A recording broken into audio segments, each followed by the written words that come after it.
Okay guys and gals, Sergeant 1911 here, and welcome to today's discussion and maybe a little bit of demonstration on that famous caliber everybody's all excited about, the 6.5s. Come watch it.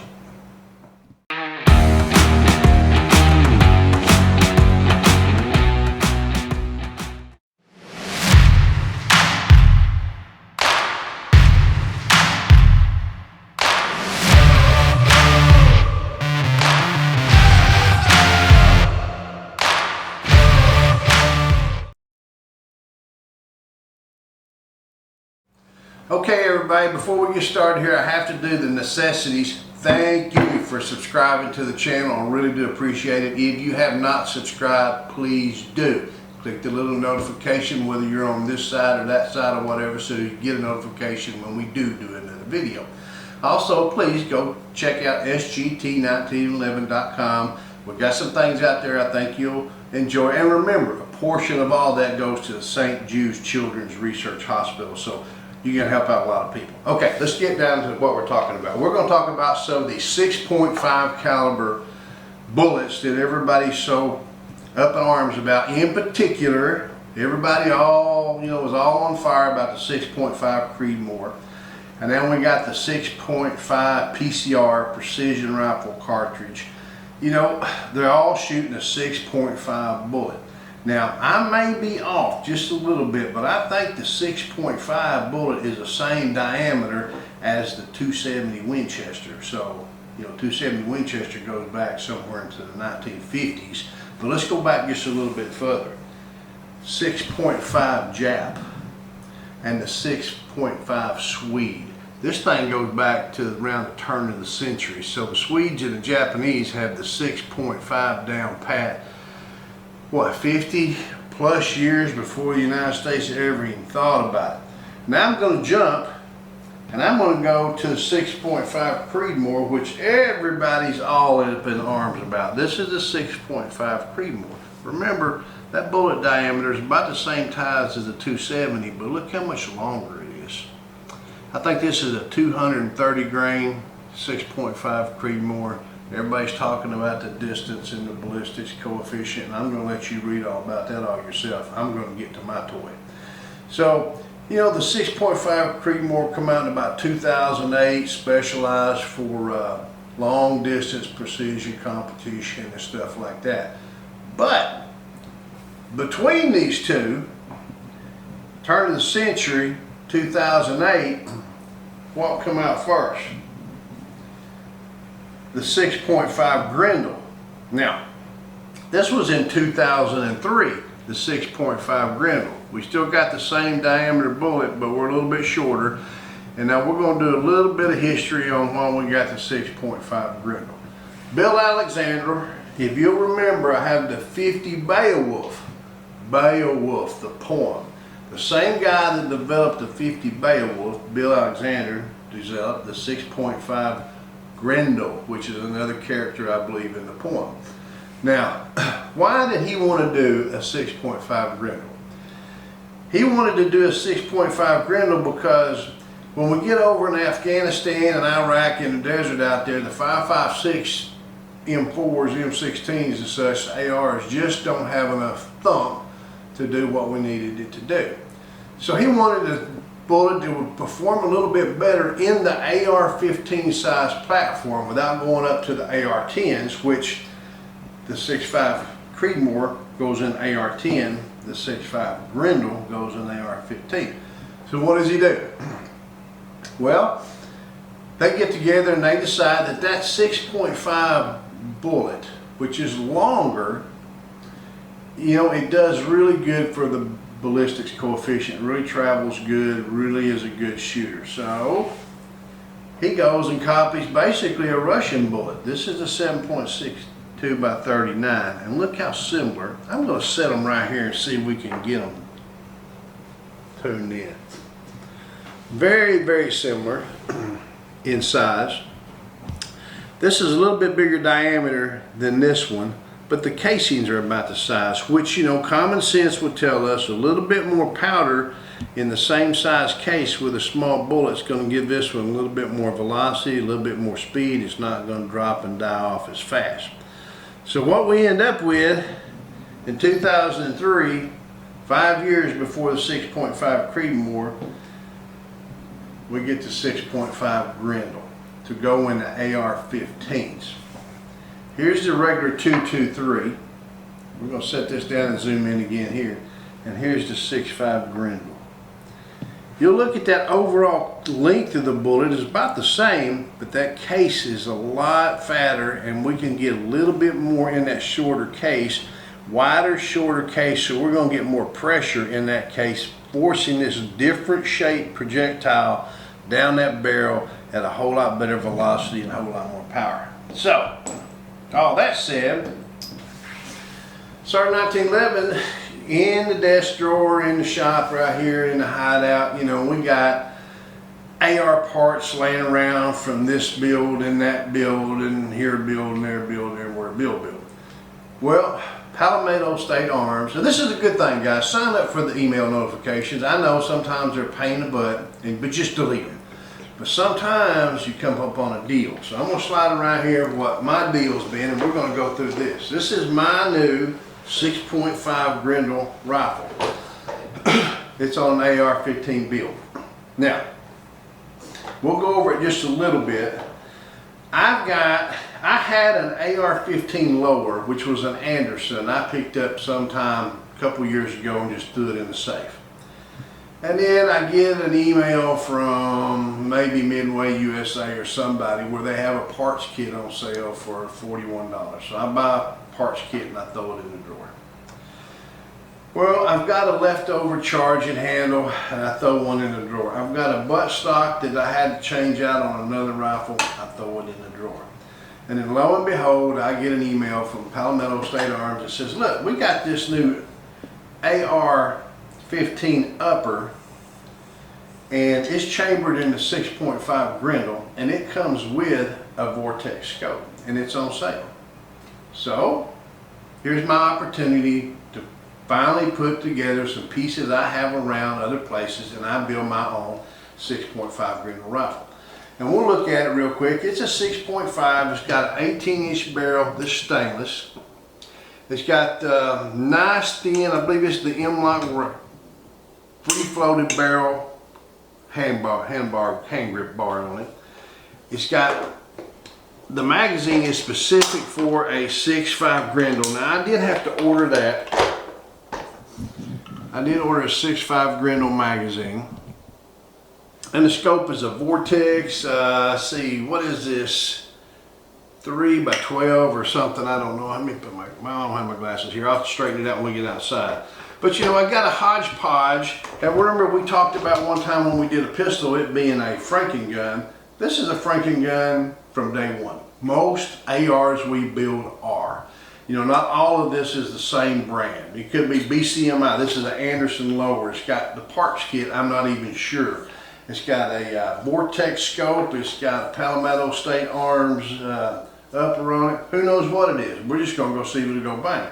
But what I'm interested in doing, you know, I've seen some reviews where a lot of people are taking deer-sized animal and antelope with this particular cartridge. Now, my reading tells us that in 2003, when they developed this thing, it actually outperformed the 7.62 NATO round. Now, it wasn't specific on how it outperformed, but I do know this thing is good out to like 800 yards, double what the 5.56 is in this AR platform, double. So we're talking about double the distance, double the performance of a 5.56, and supposedly outperform the 7.62 by 51 NATO. Like again, I do not know the specifics on how it outperformed it, but I do imagine that it was a significant difference because the AR-10, you know, was going to weigh several pounds more than the AR-15 alone.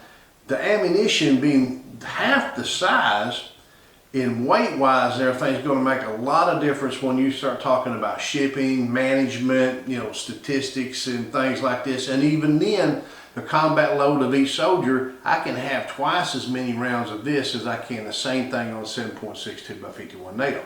How it outperformed, I don't know. Obviously, it has not been adopted by the U.S. military, though it has been adopted by several European nations, which I'm going to make one more point. You know, when I first started to build this, I bought wolf ammo. Inexpensive steel case to shoot and plink. Now, you can buy, as I did here at Barnes, some nice hunting rounds that I will plan to maybe hunt with this thing. All fine and dandy. But now we have the executive order banning the import of Russian ammo. But let's don't get our panties in a wad just yet. Russian ammo also comes through places like Hungary, Poland, other European countries. So unless some of our leadership are actually intelligent enough to stop that, I just gave it away. They'll just ship it through. It's like they do the fentanyl on the drugs. They'll ship the drugs from China to Mexico to the United States. We'll ship ammo from Hungary to Japan or wherever over to the United States. So the Russian ammo is not going to completely dry up, but it is going to become more expensive and less easy to find. So, you know, the nice steel case ammo, I'm going to shoot this today just to try to, you know, I bore sighted the scope of the rifle. It has not been fired. I've assembled it. It's been sitting on the bench. It's been safety checks, but is it going to fire? I don't know. I suspect it will fire. Is the scope on or off? I suspect it's close. But what we're going to do, I've never fired. I'm not familiar with a 6.5 Grendel. And, you know, I think together, hopefully we can kind of figure out, is this something we would like to hunt with? My reading says that the recoil is very light, but performance, it performs up there with like the 243s. So excellent gun for a small frame person, excellent gun for somebody who's recoil sensitive, but still you're talking about 100 grain, 115 grain projectile that's good at 800 yards in an AR-15 rifle that weighs half an AR-10. Man, it all sounds good to me. So let's just go outside, get everything set up, and let's just see how it does. Let's make it go bang, bang, bang. Okay, gang, we moved outside the hideout, and we're going to do a quick recap before we shoot. This is my homegrown 6.5 Grendel. Like I said, we got an Anderson lower.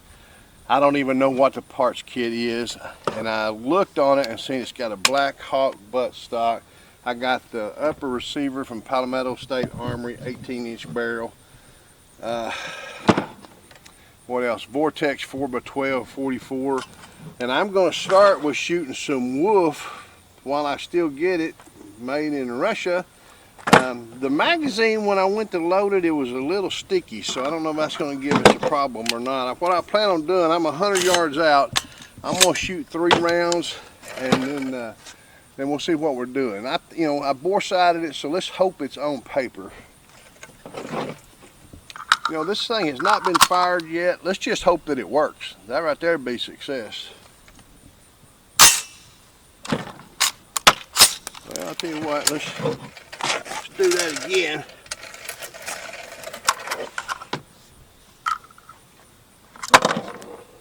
Let me see here. Still a little bit difficult to get the round in. Alright, it's hot. Let's see what happens.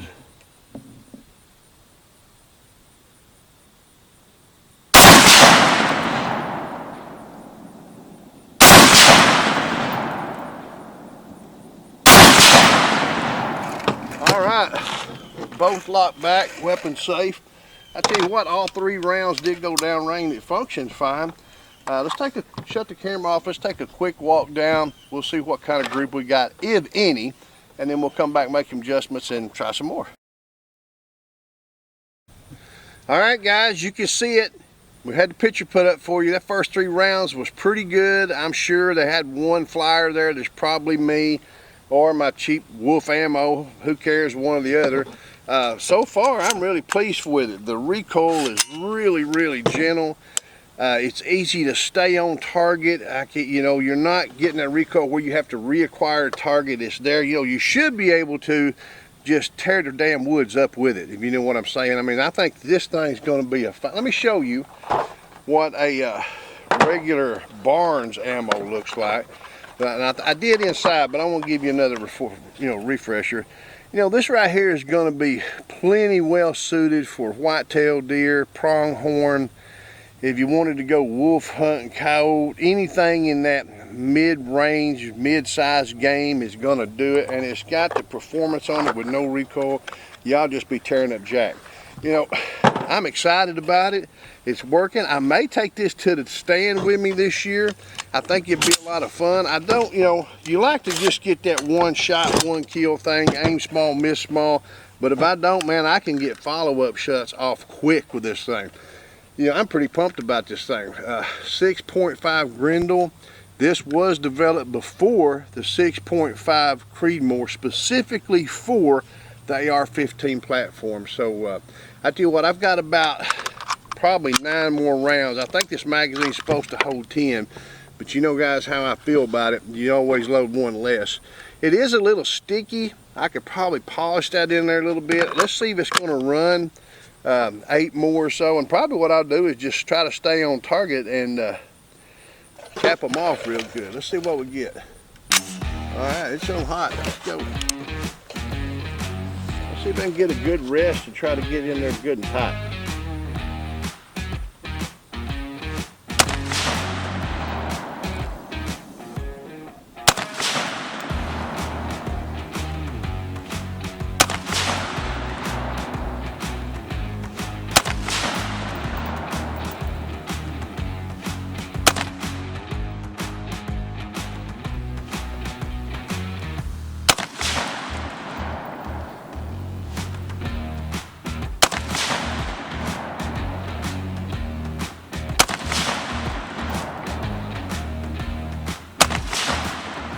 All right, run dry and bolt lock back just like it's supposed to.